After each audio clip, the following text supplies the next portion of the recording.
नमस्कार, अपना उत्तराखंड में आप सभी का स्वागत है। मैं हूं नीलू। करते हैं खबरों की शुरुआत और इस वक्त देहरादून से जुड़ी बीजेपी की एक बड़ी खबर आ रही है।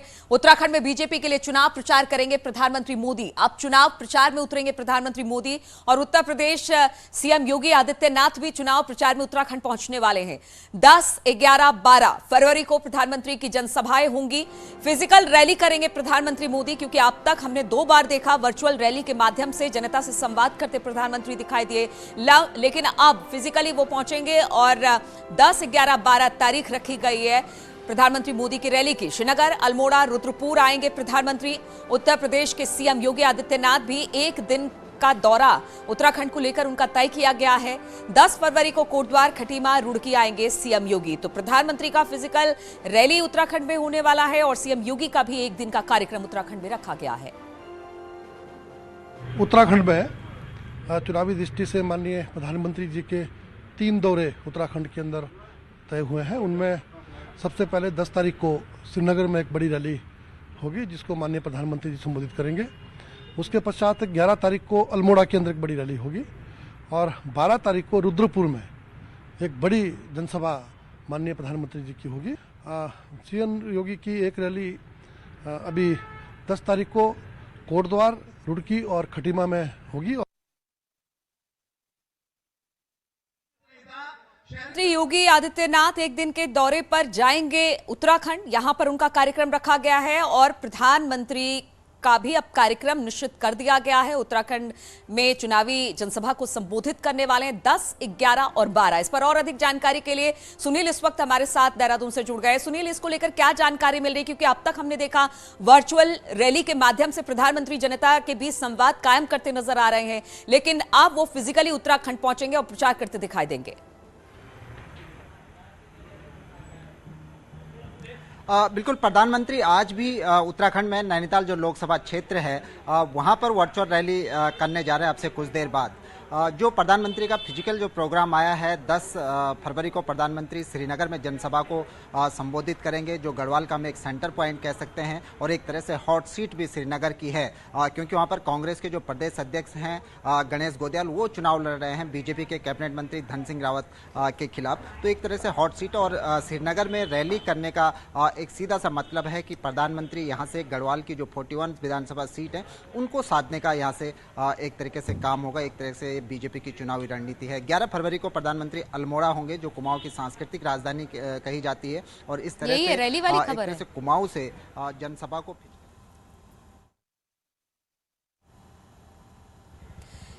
बिल्कुल, बहुत बहुत शुक्रिया आपका हमारे साथ जुड़ने के लिए सुनील। तो आज नैनीताल लोकसभा सीट की 15 विधानसभा क्षेत्रों के लोगों को प्रधानमंत्री वर्चुअल इस पर रैली भी करने वाले हैं। जिस तरह से सुनील जानकारी दे रहे थे, यहां पर जो सेंटर पॉइंट है वो सीएम की विधानसभा खटीमा होगा, जहां पर सीएम पुष्कर सिंह धामी मौजूद रहने वाले हैं।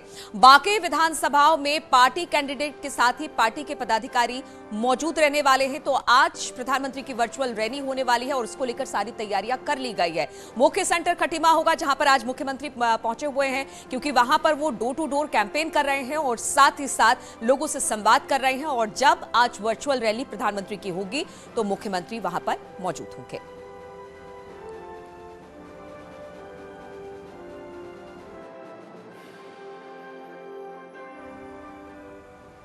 तो आप कुछ बड़ी बातें बता देते हैं, क्योंकि आज प्रधानमंत्री का एक वर्चुअल रैली भी उत्तराखंड में रखा गया है और 15 विधानसभाओं में प्रधानमंत्री की ये वर्चुअल रैली होने वाली है।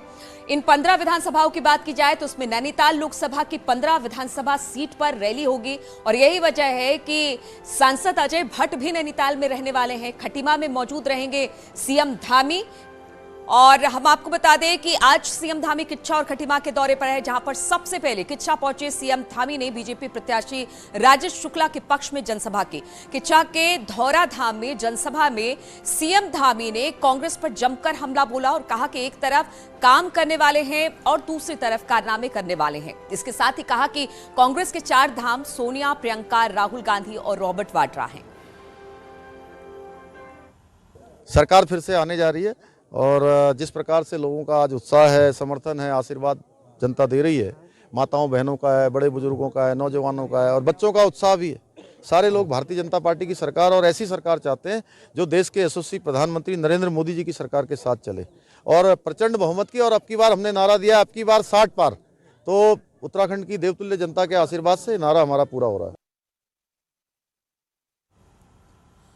और पिथौरागढ़ से बड़ी खबर आ रही है, जहां पर रक्षा मंत्री राजनाथ सिंह का दौरा गंगोलीहाट विधानसभा में वो करने वाले हैं। चुनावी सभा बीजेपी उम्मीदवार फकीर राम के लिए वोट मांगते नजर आएंगे। तो आज रक्षा मंत्री राजनाथ सिंह का दौरा होना है। गंगोलीहाट विधानसभा में चुनावी सभा को संबोधित करेंगे। बीजेपी उम्मीदवार फकीर राम के लिए वोट मांगते नजर आएंगे राजनाथ सिंह। और हरिद्वार में दिल्ली के सीएम अरविंद केजरीवाल ने आज एक प्रेस कॉन्फ्रेंस की और इस दौरान कांग्रेस और बीजेपी पर जमकर हमला किया। कहा, कांग्रेस और बीजेपी की सरकारों ने उत्तराखंड के ऊपर 72,000 करोड़ का कर्ज चढ़ा दिया है। उत्तराखंड में अगर आपकी सरकार बनी तो कर्ज को खत्म करेंगे और लोगों को मुफ्त बिजली, इलाज और बेरोजगारों को 5,000 रुपए का भत्ता देंगे। इसके साथ ही महिलाओं को 1,000 रुपए महीना देंगे। आम आदमी पार्टी नई पार्टी है, नए चेहरे लेके आई है, नए सोच लेके आई है, इसीलिए हमारे पास पूरा एजेंडा है उत्तराखंड के लिए कि हम उत्तराखंड में सरकारी स्कूल अच्छा करना चाहते हैं। दिल्ली में करके आए हैं, जैसे दिल्ली में किए, हम गांव-गांव तक स्वास्थ्य सेवाएं पहुंचाएंगे, फ्री में सबका इलाज करेंगे, उत्तराखंड के सब लोगों का इलाज फ्री में होगा, 24 घंटे बिजली करेंगे। कांग्रेस ने और बीजेपी ने दोनों ने मिलकर 21 साल में 72,000 करोड़ रुपए का कर्जा चढ़ा दिया उत्तराखंड के ऊपर। इसकी जवाबदेही तो उनसे लेनी चाहिए। हमारा आपको यकीन दिलाते हैं कि 5 साल के अंदर पिछला कर्जा भी माफ वो कर देंगे, खत्म, प्रॉफिट में सरकार को ले आएंगे और इतनी सारी सुविधाएं देंगे। हम दिल्ली में करके दिखाया हमने, हम कर सकते हैं। और रुद्रपुर से बड़ी खबर आ रही है, जहां पर बीजेपी प्रत्याशी शिव अरोड़ा के प्रचार के दौरान पैसे बांटने का आरोप लगा है और इसका वीडियो भी अब वायरल हो रहा है। शिव अरोड़ा एक महिला को वोट देने की अपील कर रहे थे और इसी दौरान शिव अरोड़ा के साथी और बीजेपी नेता सुरेश कोहली ने महिला के हाथ में नोट थमा दिया और महिला भी नोट लेकर कुछ बातें कहती हुई नजर आई। अब नोट देने का ये वीडियो खासा वायरल हो रहा है और निर्दलीय चुनाव लड़ रहे राजकुमार ठुकराल ने चुनाव आयोग से इस वीडियो की और पैसे बांटे जाने की शिकायत दर्ज कराई है। इधर वीडियो में दिख रहे बीजेपी अनुसूचित मोर्चे के पूर्व प्रदेश उपाध्यक्ष सुरेश कोहली ने सफाई देते हुए कहा कि सिर्फ दान में रुपए दिए गए थे, जिसका दुष्प्रचार किया गया। सारे समाज के पास पहुंच चुका है, उसमें जनसंपर्क कर रहे हैं जिलाध्यक्ष जी, भाजपा के प्रत्याशी और उनके साथ उनके समर्थक लगातार पैसा बांट रहे हैं। चुनाव को लोकतांत्रिक नहीं। आश्रम था और वहाँ पर कुष्ठ रोगी लोग रहते हैं और वहाँ पर मैं दान पहले भी गया हूँ, जब भी जाता हूँ वहाँ पर दान देकर आता हूँ। आज भी मैं वहाँ गया, मुझे लगा कुष्ठ रोगी हैं और हमारे दान से ही उनका घर चलता है, तो आज भी मैंने उनको कुछ दान के रूप में वहाँ दिया। मेरी कोई ऐसी मंशा नहीं थी कि इसका ये लोग गलत प्रचार प्रसार कर रहे हैं। और गंगोत्री विधानसभा में दोनों राष्ट्रीय पार्टी भाजपा कांग्रेस ने युवा वोटरों को अपने पक्ष में शामिल करने में वो लगातार लगी हुई है। हम आपको दिखाते हैं इस पर एक रिपोर्ट।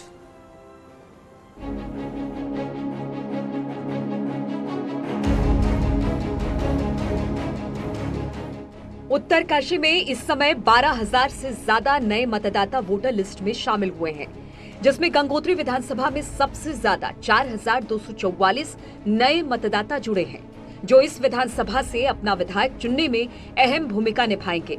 इसके चलते बीजेपी और कांग्रेस रणनीति बनाकर युवा मतदाताओं को पार्टी से जोड़ने में जुटी हुई है। गंगोत्री विधानसभा बीजेपी ने बड़ी संख्या में युवाओं को पार्टी में शामिल कराया है। लगातार हमारे तमाम नौजवानों का, बुजुर्गों का, तमाम कई लोग, सैकड़ों लोग कांग्रेस छोड़कर, आम आदमी पार्टी छोड़कर, सबका इस समय जो विश्वास है कि नया चेहरा, मजबूत चेहरा सुरेश चौहान, भारतीय जनता पार्टी कमल निशान। और युवाओं के लिए जिस प्रकार से हमारी सरकार ने पिछले 5 वर्षों में काम किए हैं, मुझे लगता है कि अभी तक उत्तराखंड के जितनी भी जो सरकार कांग्रेस की रही है, उस कांग्रेस की सरकार में उतने काम युवाओं के लिए नहीं हुआ। चाहे वो रोजगार देने की बात हो, चाहे युवाओं को स्वरोजगार से जोड़ने की बात है, चाहे उनको खेल के प्रति उनको उत्साहवर्धन करने की बात है, या चाहे उनको शिक्षा के क्षेत्र में प्रोत्साहित करने की बात हो, तो युवाओं को हर समय पुष्कर धामी जी ने उनको पूरा बिल्कुल समर्थन दिया है। वहीं कांग्रेस भी बीजेपी के 5 साल के कार्यकाल को मुद्दा बना युवाओं को पार्टी में शामिल कराने में जुटी है। और खासकर युवा शक्ति मेरे साथ जुड़ रहे हैं, कांग्रेस पार्टी में जुड़ रहे हैं। वो इसलिए जुड़ रहे हैं कि आज डबल इंजन की सरकार के द्वारा उनको ठगा गया। उनको कहा गया था कि हम तुम्हें रोजगार देंगे, स्वरोजगार देंगे, लेकिन आज अपने आप को उत्तराखंड का युवा, गंगोत्री विधानसभा का युवा अपने आप को ठगा हुआ महसूस कर रहा। विधानसभा चुनाव अब अंतिम दौर में है। सभी पार्टी अपने अपने पक्ष में युवाओं को शामिल करा माहौल बनाने में लगी है। वहीं अब देखना होगा कि युवा वोटर किस पार्टी पर अपना विश्वास जताते हैं। न्यूज़ 18 के लिए जोशीमठ से नितिन सेमवाल की रिपोर्ट। और पूर्व पीसीसी चीफ किशोर उपाध्याय के बीजेपी में जाने और बीजेपी के सिटिंग विधायक धन सिंह नेगी के कांग्रेस में आने के बाद से टिहरी जिले में हॉट सीट बनी टिहरी सीट पर बीजेपी और कांग्रेस में डैमेज कंट्रोल चुनौती बन गया है। किशोर उपाध्याय के साथ कांग्रेस के पुराने नेताओं ने जहां पर बीजेपी ज्वाइन की, वहीं धन सिंह नेगी ने भी अपने समर्थकों को कांग्रेस ज्वाइन करवा दिया।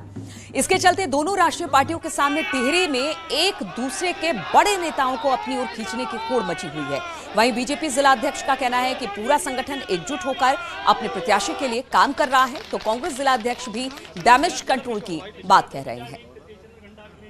कि सारे भारतीय जनता पार्टी के कार्यकर्ता एकजुटता के साथ अपने नेता जिन्होंने वर्षों तक इस टिहरी की लड़ाई लड़ी है, अपने प्रत्याशी किशोर उपाध्याय के साथ है। हम प्रयास कर रहे हैं कि जितने हमारे सीनियर लीडरशिप है, जो तब चाहे जनपद की हो, तब चाहे हमारे ब्लॉक की हो, उनसे एक बार मैं स्वयं बात कर रहा हूँ। और अगर मेरे बात करने पे अगर समाधान नहीं निकलेगा तो एक बार प्रदेश कांग्रेस कमेटी के हमारे जो नेतागण हैं वो सब डैमेज कंट्रोल में लगे हैं जहां पर ऐसी स्थिति है। और लोहाघाट में लगी हुई ग्राम सभा पाटन पाटनी कनेडा में निर्वाचन आयोग की टीम ने 80 साल पूरे कर चुके लोगों को घर में वोट दिलवाया। 87 वर्षीय बसंती देवी ने बैलेट पेपर के जरिए अपने घर में मतदान किया। 87 वर्षीय बसंती पांडे ने निर्वाचन आयोग के इस पहल का स्वागत किया है।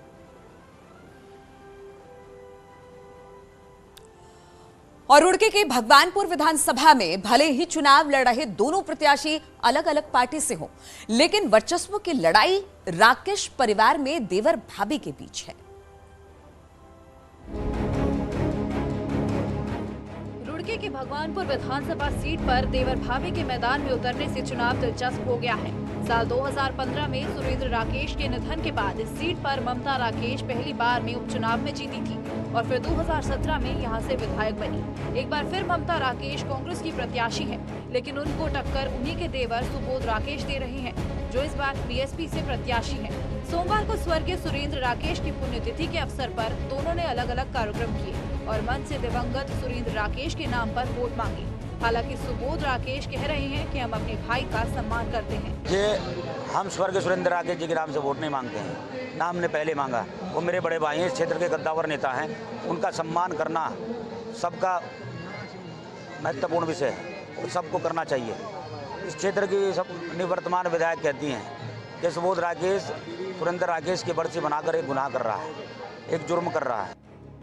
वहीं 2017 में भी भगवानपुर सीट पर देवर भाभी के बीच चुनावी रण देखने को मिला था, जिसमें भाभी ने देवर को पटकनी दी थी। वहीं इस बार फिर देवर भाभी के बीच मुकाबला होने जा रहा है। हालांकि ममता राकेश का कहना है कि ये विचारधारा की लड़ाई है। पार्टियों की बात नहीं करती मैं अपने पति स्वर्गीय सुरेंद्र राकेश जी के नाम पर, क्योंकि पत्नी का अधिकार है। मुझे स्वर्गीय सुरेंद्र राकेश जी से कोई अलग नहीं कर सकता।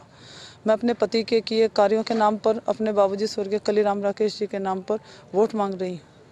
देवर भाभी की नहीं, ये विचारधारा की लड़ाई है। ये हमारी कांग्रेस पार्टी की विचारधारा की और अन्य पार्टियों की लड़ाई है। लेकिन मैं आपको बताना चाहती हूँ, आपके चैनल के माध्यम से सम्मानित जनता से निवेदन करना चाहती हूँ।